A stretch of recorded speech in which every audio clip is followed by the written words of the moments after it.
ನಮಸ್ಕಾರ. ರಿವ್ಯೂ ಚಾನಲ್ಗೆ ಸ್ವಾಗತ. ನಾನು ಸೌಖ್ಯ ಗಾಂವ್ಕರ್. ಸಿದ್ದರಾಮಯ್ಯನವ್ರಿಗೆ ರಾಜಭವನ ಶಾಕ್. ಗಮನಿಸಿರ್ತೀರಾ, ದಿಢೀರ್ ಅಂತ ರಾಜಭವನಕ್ಕೆ ಹೋಗಿ ರಾಜ್ಯಪಾಲರನ್ನ ಭೇಟಿಯಾಗಿ ಸುದೀರ್ಘ ಚರ್ಚೆಯನ್ನು ನಡೆಸ್ಕೊಂಡು ಬಂದ್ರು ಮುಖ್ಯಮಂತ್ರಿ ಸಿದ್ದರಾಮಯ್ಯನವರು. ಆದರೆ ಅಸಲಿ ಕಾರಣ ಏನು ಅನ್ನೋದು ಈಗ ರಿವೀಲ್ ಆಗ್ತಿದೆ.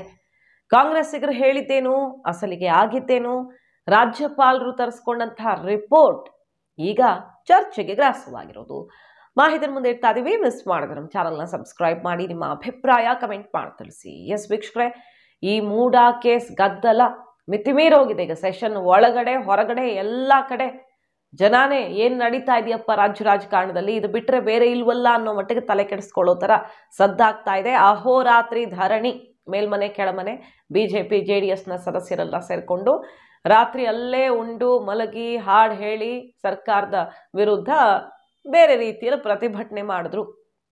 ಸ್ಪೀಕರ್ ಊಟ ತರಿಸ್ಕೊಡ್ಲಾ ಅಂತಾರೆ, ಇವ್ರ ಕಳ್ಳ ದುಡ್ಡಲ್ಲಿ ನಮಗೆ ಊಟ ಬೇಡ, ಮೋಸ ಮಾಡಿದ ದುಡ್ಡಲ್ಲಿ ಊಟ ಬೇಡ ಅಂತೆಲ್ಲ ಧಿಕ್ಕರಿಸಿ ಸರ್ಕಾರದ ವಿರುದ್ಧ ಆಕ್ರೋಶ ವ್ಯಕ್ತಪಡಿಸ್ತಾ ಇದೆ. ಬಿಜೆಪಿ ಕೂಡ ಕಾರ್ಯಾಚರಣೆಯನ್ನ ಚುರುಕುಗೊಳಿಸಿದ್ದು ಈಗ ಅಹೋರಾತ್ರಿ ಹೋರಾಟದ ಧರಣಿಯ ಬಳಿಕ ಸೆಷನ್ ಮುಗಿತಾ ಇದ್ದ ಹಾಗೆ ಮುಗಿಯುತ್ತಲ್ಲ, ನಾಡಿದ್ದುಯಿಂದ ಕಾಲ್ನಡಿಗೆಯಲ್ಲಿ ಬೆಂಗಳೂರಿಂದ ಮೈಸೂರಿಗೆ, ಮೈಸೂರು ಚಲೋ, ಮೂಡಾ ನಿವೇಶನ ಅಕ್ರಮಗಳ ವಿರುದ್ಧ ದಲಿತರಿಗೆ ದೊಡ್ಡ ಅನ್ಯಾಯ ಆಗಿದೆ, ಹಲವು ಪ್ರಕರಣಗಳ ಮೂಲಕ ದಲಿತರನ್ನ ಮೋಸಕ್ಕೆ ದೂಡಿದ್ದಾರೆ ಅಂತಾನೆ ಆಕ್ರೋಶ ಹೊರಹಾಕಿ ಈಗ ಮೈಸೂರು ಚಲೋ ಬೇರೆ ಘೋಷಣೆ ಮಾಡಿರೋದು ಬಿಜೆಪಿ ಅವರು. ಇಷ್ಟೆಲ್ಲ ಆಗ್ತಾ ಇದೆ.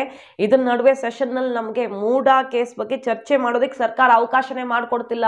ತಪ್ಪು ಮಾಡಿಲ್ಲ ಅಂದ್ರೆ ಇವ್ರಿಗೆ ಚರ್ಚೆ ಮಾಡೋದಕ್ಕೆ ಯಾಕೆ ಭಯ ಅಂತಾನೆ ಮುಗಿಬೀಳ್ತಿರೋದು ಅಹೋರಾತ್ರಿ ಧರಣಿಯಲ್ಲಿ. ಅದು ಹೆಚ್ಚು ಸದ್ದು ಮಾಡ್ತು.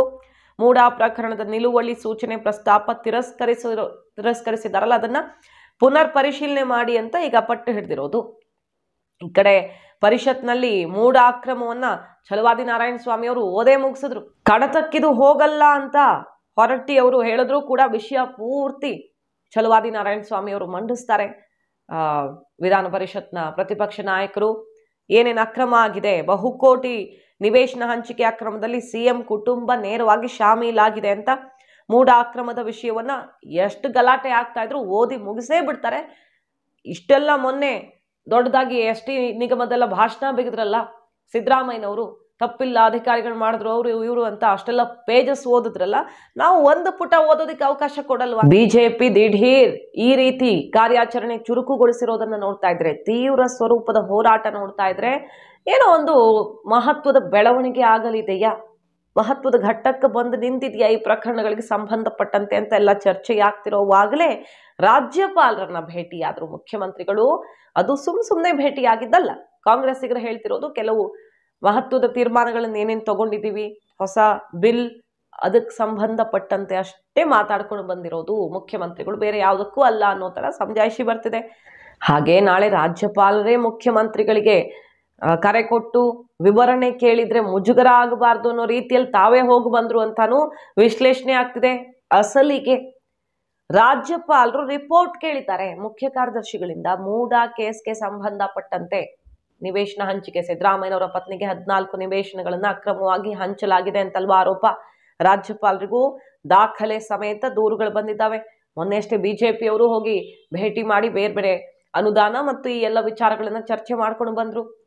ಇದೆಲ್ಲದರ ಬೆನ್ನಲ್ಲೇ ಮುಖ್ಯ ಕಾರ್ಯದರ್ಶಿಗಳಿಗೆ, ಸರ್ಕಾರದ ಮುಖ್ಯ ಕಾರ್ಯದರ್ಶಿಗಳಿಗೆ ರಾಜ್ಯಪಾಲರು ಮೂಡಾ ಕೇಸ್ ಬಗ್ಗೆ ರಿಪೋರ್ಟ್ ಕೇಳಿರೋದು ಅತ್ಯಂತ ಮಹತ್ವ ಪಡ್ಕೊಳ್ತಿದೆ. ಈ ಹೊತ್ತಲ್ಲೇ ಸಿದ್ದರಾಮಯ್ಯನವರು ಭೇಟಿ ಮಾಡಿದ್ದಾರೆ ಅಂದ್ರೆ ಅವರಾಗೆ ಹೋಗಿದ್ದ ರಾಜ್ಯಪಾಲರೇ ಈ ಬಗ್ಗೆ ವಿವರಣೆಯನ್ನ ಕೋರಿದ್ರ. ಅರ್ಧ ಗಂಟೆಗೂ ಮೀರಿ ಸುದೀರ್ಘ ಮಾತುಕತೆಯಾಗಿದೆ. ತಮ್ಮ ಬೇರೆ ಬೇರೆ ಪ್ರಮುಖ ಸಚಿವರುಗಳು ಅವರ ಜೊತೆಗೇನೆ ತೆರಳಿದ್ರು. ಈ ಹಗರಣಗಳೆಲ್ಲ ಉಸಿರುಗಟ್ಟಿಸ್ತಿರೋ ಹೊತ್ತಲ್ಲೇ ರಾಜ್ಯಪಾಲರನ್ನ ಭೇಟಿಯಾಗಿ ವಿವರಣೆ ಕೊಟ್ಟು ಬಂದಿರೋದು ಮಾತ್ರ ನಿಜಕ್ಕೂ ಮುಖ್ಯಮಂತ್ರಿಗಳ ಸುತ್ತ ಹಲವು ಚರ್ಚೆಗಳಿಗೆ ಕಾರಣ ಆಗ್ತಿದೆ. ಈಗ ಸಿದ್ದರಾಮಯ್ಯನವ್ರಿಗೆ ಎದುರಾಯ್ತಾ ಮುಜುಗರದ ಪರಿಸ್ಥಿತಿ ಅಂತ. ಯಾಕಂದ್ರೆ ಒಂದ್ ಕಡೆ ED ವಿರುದ್ಧ FIR ಹಾಕೋದಿಕ್ ಹೋಗಿ ಅಲ್ಲಿ ಮಹಾಮುಖ ಭಂಗವೇ ಆಯ್ತು. ಆ ಕಲ್ಲೇಶಿ ಅನ್ನುವಂತ ಅಧಿಕಾರಿಯನ್ನು ನಂಬಿಕೊಂಡು ಯಾರು CM ಮೂಲಕವೇ ಸಸ್ಪೆಂಡ್ ಆಗಿದ್ರೋ, ಕರ್ತವ್ಯ ಲೋಪ, ಅಕ್ರಮ, ಅದು ಇದು ಅನ್ನೋ ರೀತಿಯಲ್ಲಿ ಆರೋಪಗಳಿದ್ವೋ, ಅವರನ್ನ ನಂಬಿಕೊಂಡು CM ಹೆಸರು ಹೇಳೋದಕ್ಕೆ ED ಒತ್ತಡ ಹಾಕ್ತಿದೆ ಅಂತ ಏಕಾಏಕಿ FIR ಮಾಡಿ ಪೂರ್ವಾಪರ ಯೋಚನೆನೇ ಮಾಡದೆ ಅದ್ರ ಬಗ್ಗೆ ಏನೂ ಪರಿಶೀಲಿಸದೆ ಪೊಲೀಸರು FIR ಹಾಕಿದ್ದಾರೆ ಅಂತ ಇಡಿ ಕೋರ್ಟ್ಗೆ ಹೋಗಿ ಹೈಕೋರ್ಟೇ ಚಾಟಿ ಬೀಸ್ತು. FIR ಅನ್ನ ಈಗ ಹೋಲ್ಡ್ ಕೂಡ ಮಾಡಿದೆ, ಅದಕ್ಕೆ ತಡೆ ಹಾಕಿದೆ. ಇಂಥ ಟೈಮಲ್ಲಿ ಇಡಿ CBI ವಿಚಾರದಲ್ಲಿ ಟೆನ್ಷನ್ ಜಾಸ್ತಿ ಆಗ್ತಿರೋ ಟೈಮಲ್ಲಿ ರಾಜಭವನದ ಕದ ತಟ್ಟಿದ್ದು ಎಲ್ಲೆಡೆ ಸಂಚಲನ ಸೃಷ್ಟಿ ಮಾಡ್ತು. ಇದ್ರ ನಡುವೆ ಬಿಜೆಪಿ ಸಿಡಿಸಿರೋ ಬಿಗ್ ಬಾಂಬ್ ಏನಪ್ಪಾ ಅಂತ ಕೇಳಿದ್ರೆ, ಸಿದ್ದರಾಮಯ್ಯನವ್ರಿಗೆ ಎಲ್ಲಾ ಬಾಗಿಲುಗಳು ಬಂದ್ ಆಗಿವೆ, ಇನ್ನು ತಪ್ಪಿಸ್ಕೊಳ್ಳೋದಕ್ಕೆ ದಾರಿಯೇ ಇಲ್ಲ. ಸಿದ್ದರಾಮಯ್ಯನವರು ಸಿಕ್ಕಾಕೊಂಡಿದ್ದಾರೆ, ಲಾಕ್ ಆಗೋದು ಗ್ಯಾರಂಟಿ ಅನ್ನುವ ಬಿಗ್ ಬಾಂಬ್ ಸಿಡಿಸಿದ್ದಾರೆ.